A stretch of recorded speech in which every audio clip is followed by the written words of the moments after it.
Davos Haryana देख रहे हैं आप और मैं हूं आपके साथ आकृति वर्मा। जहां सरकार एक तरफ डिजिटल पेमेंट को बढ़ावा दे रही है तो वहीं दूसरी तरफ इस डिजिटल पेमेंट की आड़ में कई लोगों द्वारा कई लोगों के साथ ऑनलाइन ठगी की जाती है। ताज़ा मामला हरियाणा के फरीदाबाद से सामने आया है, जहां फरीदाबाद में 36वें सूरजकुंड मेले में लोग दूर दराज से पहुंच रहे हैं तो वहीं ऐसे में 3 कश्मीरी लोगों के द्वारा एक क्राफ्ट्समैन के साथ 3,40,000 की ठगी की गई। आपको बता दें कि वह एक कालीन बेचने वाले के पास पहुंचते हैं और काफी सारा सामान वहां से खरीदते हैं, जिसमें से एक महिला बताई जा रही है और 2 पुरुष बताए जा रहे हैं और करीबन 3,40,000 का सामान वह उस दुकानदार से खरीदते हैं, लेकिन ऑनलाइन पेमेंट करते हैं और उस दुकानदार को ठगी का शिकार बनाकर मौके से फरार हो जाते हैं। तो वहीं आपको बता दें कि सूरजकुंड मेले में पहुंच रहे लोगों को काफी नेटवर्क की दिक्कत आ रही है, जिसके चलते मेले में देसी और विदेशी हस्तशिल्प कलाकारों को भी, बल्कि मेले में आने वाले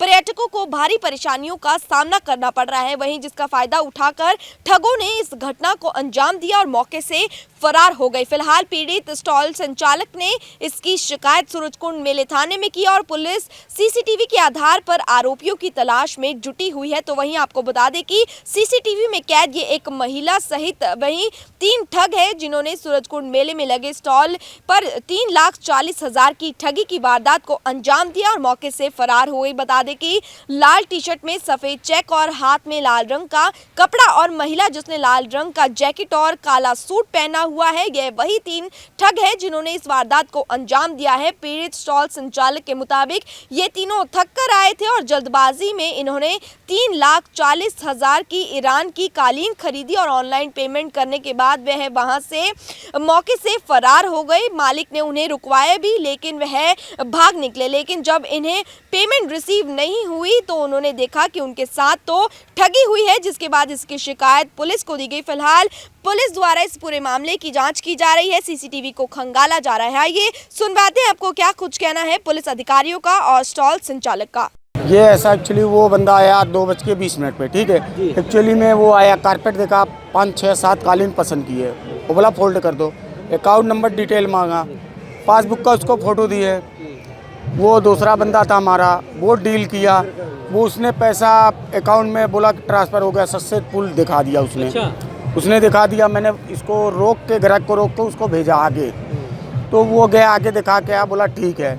ये नहीं बोला मेरे से कि पैसा आ गया है, तो वो इशारे में मेरे को बोला कि आ गया, मैं समझा आ गया होगा। वो उतने में कारपेट दे गया, बाहर पहुंचा के आया। उधर से आया तो बोला कि अभी पैसा नहीं आया है, कुछ मैसेज हमका क्यों दिया कारपेट तुमने, देना नहीं, रोक लेते उसको कल देते कारपेट, एड्रेस दे देता तो कल डिलीवरी दे देते, उसमें कोई बात ही नहीं थी। अब बोला हमका कि वो तो फराड है, लगता है लेके गया। तो क्या दिया था उन्होंने पेमेंट के नाम पे? आप डिजिटल पेमेंट की थी या चेक दिया था? चेक नहीं दिया था, ऑनलाइन पेमेंट किया था। ऑनलाइन किया था, ये मेरे पास उसका सबूत है। वो देखते हैं, वो कहाँ के थे, क्या पता चल पाया? वो कश्मीरी थे। अच्छा, कौन कौन थे? Gents, ladies? 2 जेंट्स है, 1 लेडीज है। अच्छा, उनका फोटो भी है हमारे पास। कितने की खरीदारी की थी उन्होंने? 3,40,000। तो कौन सी कालीन बोलेंगे जिसे वो ले गए थे? ये ईरान का था, ये कालीन ये ईरान की थी। और ये कल का वाक़या है।